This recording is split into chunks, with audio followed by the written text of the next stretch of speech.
আজকে আমরা পুকুর দাঁত তুলে এলাম অ্যান্ড দাঁতগুলো আর কি ঠিকমতো পড়ছিল না, যার জন্য প্রবলেমটা হয়েছিল। ডাক্তারবাবু রেকমেন্ড করেছিলেন দুটো দাঁত তোলার জন্য।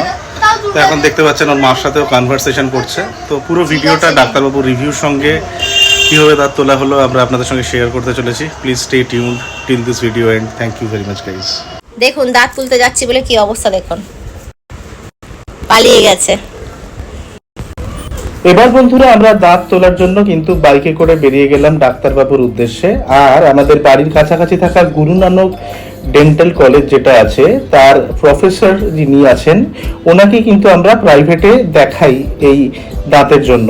তো দাঁত বাচ্চাদের তোলার কারণগুলো মোটামুটি এরকম হতে পারে, যদি দাঁত সময় মতো না পড়ে অথবা কখনো কখনো রাইট শেপের যে পার্মানেন্ট টিথ হয় সেটাকে আনার জন্য বাচ্চাদের কিন্তু দাঁত তোলার জন্য রেকমেন্ড করা হয়।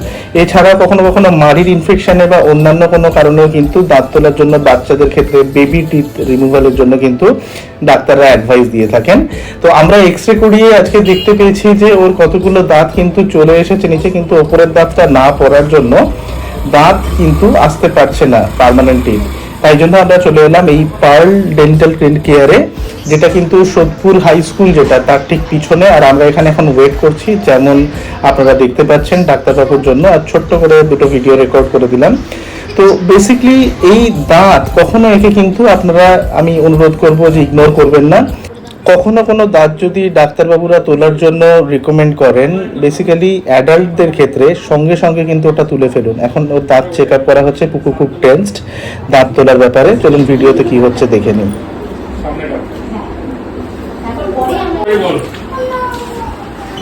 দেখাও পরে দাঁড়া মামাইকে পাঠাবে কি আইসক্রিম খাবে বলো,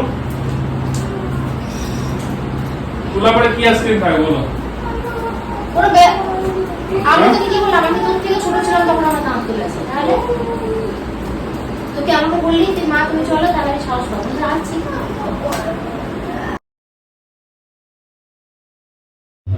এনার নাম হলো ডক্টর পঙ্কজ কুমার আর এনার ডিসপেন্সারি হলো পার্ল ডেন্টাল কেয়ার। সোদপুর স্টেশনের নিকটে সোদপুর হাই স্কুলের পিছনে এনার ডিসপেন্সারি আছে। আপনারা চাইলেই আসতে পারেন কাছাকাছি থাকলে। আমি এর অ্যাড্রেস ডেসক্রিপশনে দিয়ে দেবো। প্রসঙ্গত জানাতে চাইবো, এই ডাক্তারবাবু কিন্তু অত্যন্ত ভালো। ইনি সোদপুর হাইয়ের ঠিক পিছনে এনার ডিসপেন্সারি আছে।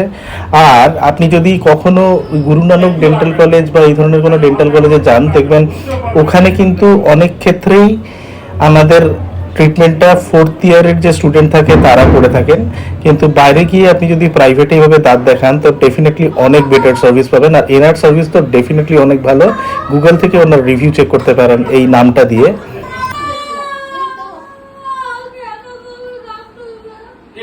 দাঁত তুলে একটুও লাগবে না, একটুও লাগবে না।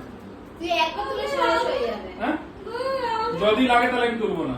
বেশ করছি না, একটুও ব্যথা করবে না। হ্যাঁ ওটা অবশ্যই একদম একটুও ব্যথা করবে না। ওটা অবশ্যই হয়ে গেছে, বুঝাই গেল না তো। তুই এরকম বলে কিন্তু আমার হাতটা ছাড়ো। এমনি দাঁত উঠে যাবে কিন্তু।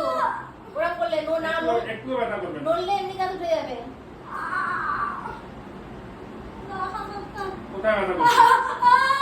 একটুও ব্যথা করছে না বাবু। না,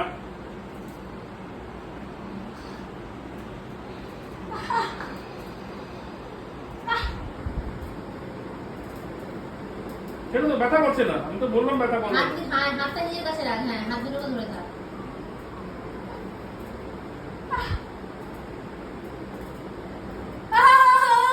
কি হলো? হ্যাঁ, ব্যথা লাগলেই তো তুমি ব্যথা বলছো। কোথায় ব্যথা লাগে? হ্যাঁ, এখন বেরোয়নি, বেরোবে।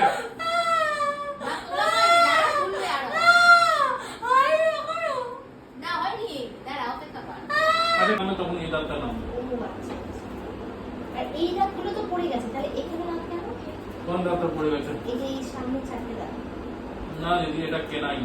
এই চারটে উঠে গেছে, এই দাঁতটা পড়বে। লাগছে দাঁত ওপরে দাঁত নেই হচ্ছে, ঠোঁটটা অবশ অবশ মনে হচ্ছে। এখানটা ফিল করতে পারবি না তুই, এখানটা অনেক মোটা মোটা মনে হবে। আর নাকটা এখানটা মনে হচ্ছে না কিছু নেই, তাই না? হ্যাঁ পারবি, ওটা একটা ফিলটা চলে যায়, কোনো অসুবিধা নেই। একটু ওয়েট কর, নিজে থেকে ঠিক হয়ে যাবে। ভয়ের কোনো কারণ নেই, বুঝতে পারলি? দাঁত তোলার পরে এই এক্সপিরিয়েন্সটা কিন্তু নর্মাল মনে রাখবেন, তাই ভবিষ্যতে কখনো কারো হলে অ্যাডভাইস করতে পারেন।